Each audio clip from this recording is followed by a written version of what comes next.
eu sou Carlos Roteramonte, sou presidente da AFTB. O meu objetivo agora é apresentar o que é a nossa organização, quais são os nossos fundamentos, qual é o nosso plano de ação. A AFTB, basicamente, é um resumo da nossa organização.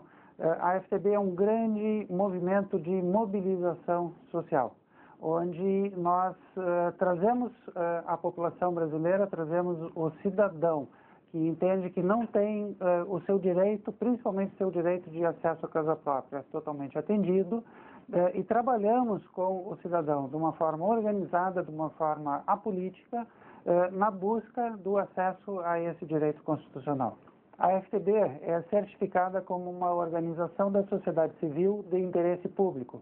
Esse é um título emitido pelo Ministério da Justiça que, analisando a nossa organização, percebendo que a nossa organização se enquadra perfeitamente dentro da lei que rege as UCITs, nos concede esse título, reconhecendo a ação da nossa organização como uma ação de interesse público.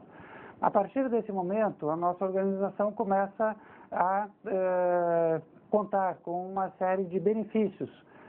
Primeiro, a total imunidade tributária, depois a capacidade de captar recursos junto a empresas privadas dentro de uma legislação toda que já existe, que já está em operação, permitindo que a empresa privada direcione recursos para a nossa organização social, fazendo a dedução desses recursos dos impostos a pagar.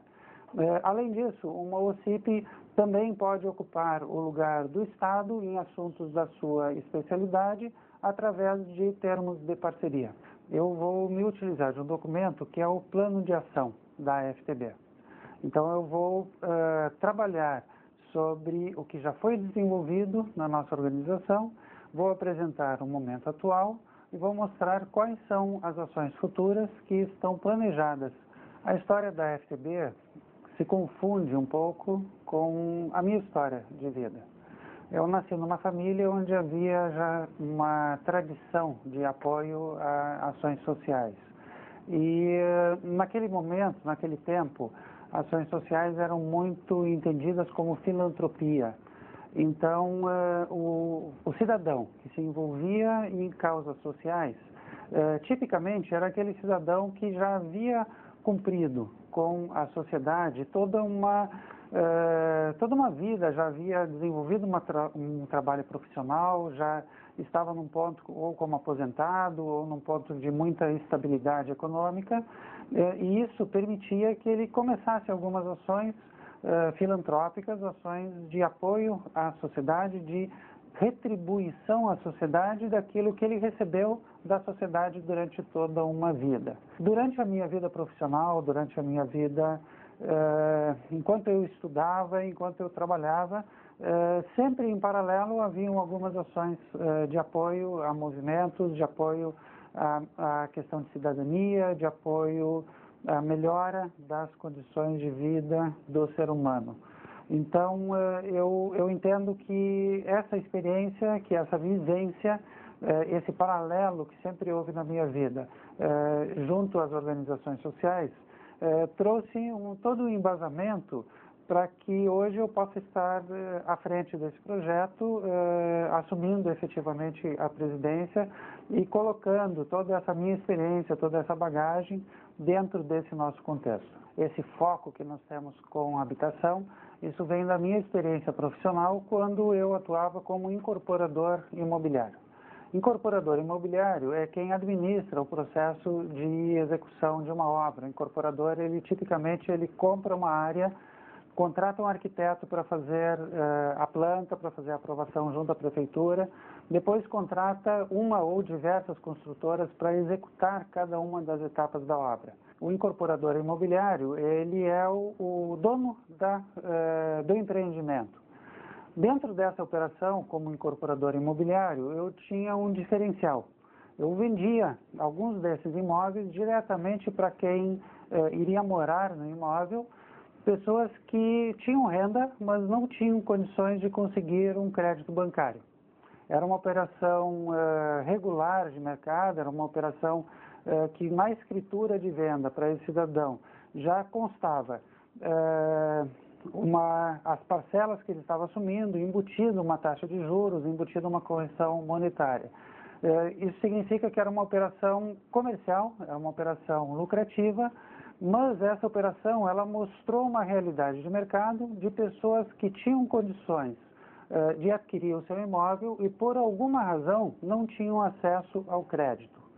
Então esse foi justamente o primeiro ponto que começa a direcionar o meu foco, o meu trabalho, no sentido do trabalho que hoje é desenvolvido dentro da FTB.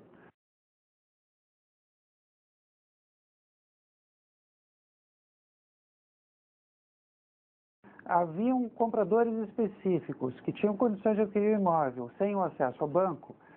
Eu, em conjunto com alguns empresários, amigos meus, desenvolvemos uma pesquisa para analisar exatamente qual era o tamanho desse mercado e como poderia se trabalhar com esse mercado, aumentando, expandindo o mercado da habitação. Esse trabalho foi desenvolvido inicialmente com líderes comunitários.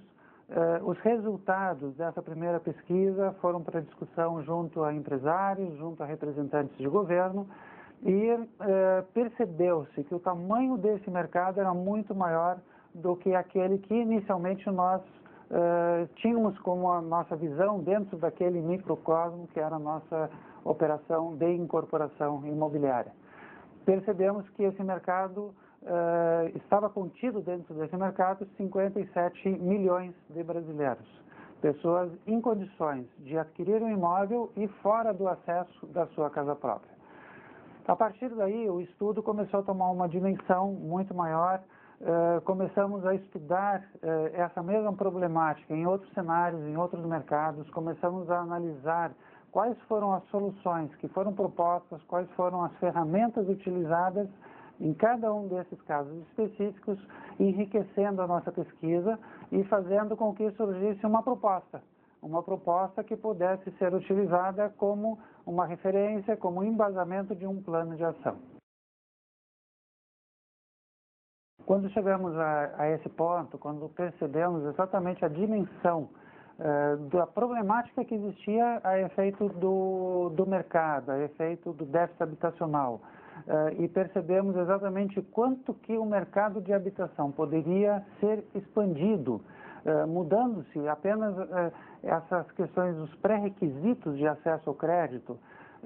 Essa discussão toda ela tomou uma proporção muito grande. Muitas pessoas começaram a participar, começamos a consultar outras esferas e, nesse momento, começamos também a avaliar junto a pessoas da área jurídica, avaliando como poderia ser desenvolvida uma organização que pudesse dar suporte, pudesse colocar em prática uma proposta como essa, com a dimensão do que estava sendo proposto, com o que estava sendo desenhado. Todas essas ações que eu resumi até agora, elas estão situadas entre 8 anos antes da fundação da FTB, até mais ou menos 1 ano antes da fundação da FTB, que foi a análise da problemática, a análise de soluções para enfrentar esse problema e onde definiu-se exatamente qual era a proposta.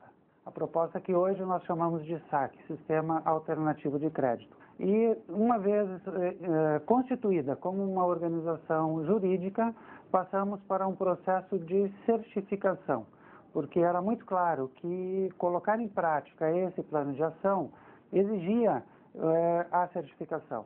Durante o ano de 2008, as nossas ações foram muito concentradas no desenvolvimento das equipes de treinamento e desenvolvimento da nossa capacidade de passar os fundamentos da nossa organização para cada novo associado que estava entrando.